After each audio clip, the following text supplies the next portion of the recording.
बड़े हो जाते हैं तो हमारी सबसे बड़ी क्यूरियोसिटी होती है अपने बारे में जानने की कि हमारा लाइफ कैसा रहेगा, हमारे लिए कौन सा प्रोफेशन अच्छा होगा और हमारा कौन सा साल अच्छा आने वाला है और किस साल हमें सचेत रहने की ज़रूरत है। दोस्तों, न्यूमरोलॉजी में आपको इन सब चीज़ों का सॉल्यूशन मिलता है। नमस्कार दोस्तों, जय गुरुदेव। मेरा नाम समिता सिंह है और मैं एक न्यूमरोलॉजिस्ट हूँ।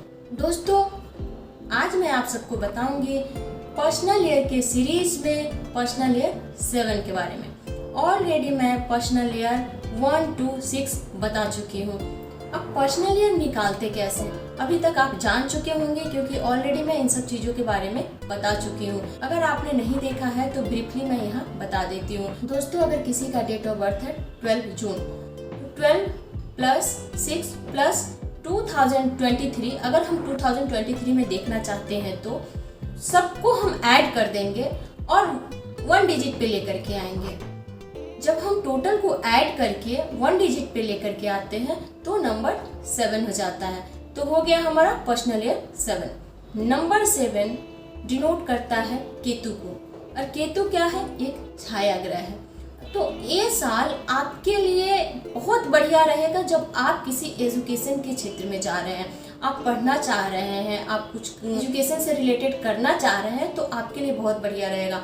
आप देखना, इस साल आपने बहुत पहले से कुछ सोचा हुआ था कि मुझे अपने एजुकेशन को ऐड करना है, कुछ नॉलेज लेना है और वो काम नहीं हो पा रहा था, तो पर्सनल ईयर 7 में देखेंगे कि ये काम हो गया है।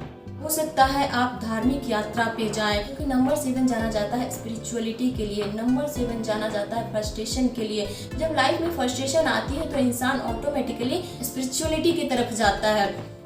तो दोस्तों, आप देखेंगे कि आपका इस साल पूजा पाठ में ज़्यादा ध्यान जा रहा है। आपने कभी सोचा हुआ था काफ़ी दिनों से कि मुझे वैष्णो देवी जाना है या बालाजी जाना है, कहीं भी जाना है, तो वो प्लान कहीं ना कहीं किसी रीजन से पोस्टपोन हो रहा था और आप नहीं जा पा रहे थे। लेकिन पर्सनल ईयर 7 में देखना कि आप किसी भी तरह से तीर्थ यात्रा करेंगे ही करेंगे। अगर आप स्टॉक मार्केट में पैसा लगा रहे हैं, अगर आपकी सोचा हुआ है कि मुझे और कहीं इन्वेस्ट करना है, तो पर्सनल ईयर 7 आपको धोखा दिलाएगा। तो पर्सनल ईयर 7 में बिल्कुल मत लगाइए, क्योंकि आपको धोखा मिलने वाला है। आपकी बेचैनी बहुत बढ़ जाएगी कि मुझे ये काम तो करना चाहिए, बहुत बढ़िया है मेरे लिए, लेकिन आपने अगर उस काम को किया तो बेड़ा गर्क हो जाएगा। तो आपको इन चीज़ों पे ध्यान देना है कि पर्सनल ईयर 7 में आप सलाह लें दूसरे से, एक इंसान से नहीं, दूसरे से, तीसरे से, चौथे से, पांचवें से, बहुत सारे लोगों से सलाह लेकर के तब जीवन में कोई डिसीजन ले, वरना धोखा मिलेगा। मटेरियलिस्टिक चीज़ें कम गेन करेंगे। आप देखेंगे कि आप स्पिरिचुअलिटी में ज़्यादा जा रहे हैं। अगर आप मेडिटेशन करते हैं तो आप अपने से कनेक्ट होंगे। और पर्सनल ईयर 7 स्पिरिचुअलिटी के लिए बहुत बढ़िया है। आपका मेंटल ग्रोथ होगा, आपका इंटरनल ग्रोथ होगा, डिवाइन एनर्जी क्रिएट होगी। आप देखेंगे कि जितना आप स्पिरिचुअलिटी की तरफ जा रहे हैं, आपका इनर ग्रोथ बढ़ते जा रहा है। उसके साथ साथ आपका मेंटल कंडीशन भी सही हो जाएगा, क्योंकि पर्सनल ईयर 7 इल्यूजन क्रिएट कराता है, आपको बेचैन करेगा किसी भी काम को करने के लिए। अगर आपने उस काम को कर लिया तो आपको बदले में धोखा मिलेगा। इस वजह से आपको सचेत रहने की ज़रूरत है। आप आगे बढ़े, हर काम को करें, लेकिन सोच समझ के करें।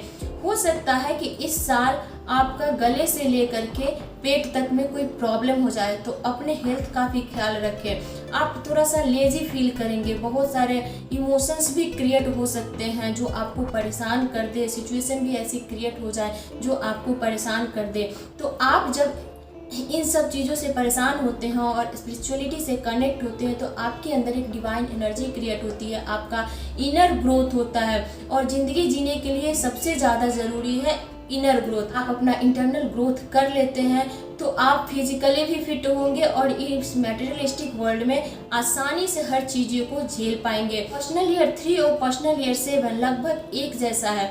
क्योंकि पर्सनल ईयर 3 में भी देखेंगे कि एजुकेशन के क्षेत्र में आप जा रहे हैं तो आपको ग्रोथ मिल रहा है, आपको एक नया विजन मिल रहा है। अगर आप पर्सनल ईयर 7 में रिसर्च से रिलेटेड काम करते हैं या फिर ऑकल्ट से रिलेटेड काम करते हैं, आप ज्योतिष बनना चाहते हैं, न्यूमरोलॉजिस्ट बनना चाहते हैं, तो आपके लिए बढ़िया रहेगा, आपका ग्रोथ कराएगा। लेकिन बहुत ज़्यादा अगर आप सोच रहे हैं कि मटेरियलिस्टिक चीज़ों को मैं कैसे गेन करूँ पर्सनल ईयर 7 में, अगर आप बड़े लेवल पे कोई बिजनेस स्टार्ट करना चाहते हैं या लग्जरी से रिलेटेड कोई काम करना चाहते हैं, तो प्लीज़ रुक जाइए, क्योंकि इस साल आपको ये ग्रोथ नहीं दिलाएगा।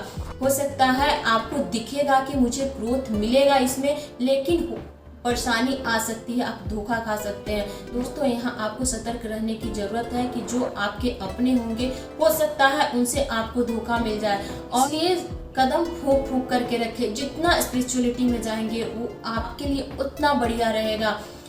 दोस्तों, अगर आप एजुकेशन से रिलेटेड कोई काम करना चाहते हैं, रिसर्च से रिलेटेड कोई काम करना चाहते हैं, एनजीओ के लिए काम करना चाहते हैं, तो आप बिल्कुल कर सकते हैं। इसमें आपको ग्रोथ मिलेगा ही मिलेगा। लोगों की जितनी सेवा करते हैं उतनी आपको ब्लेसिंग मिलेगी।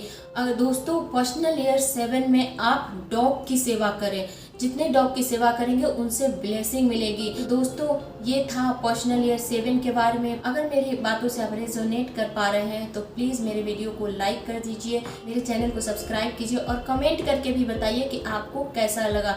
अगर कोई सजेशन देना चाहते हैं तो प्लीज़ दीजिए। अगर आप मुझसे कंसल्ट करना चाहते हैं तो मेरा नंबर यहाँ दिया हुआ है, आप मुझसे कंसल्ट भी कर सकते हैं। तो दोस्तों, ये था पर्सनल ईयर 7 के बारे में। फिर मिलती हूँ मैं नई जानकारी के साथ नए वीडियो में। तब तक के लिए धन्यवाद। Take care.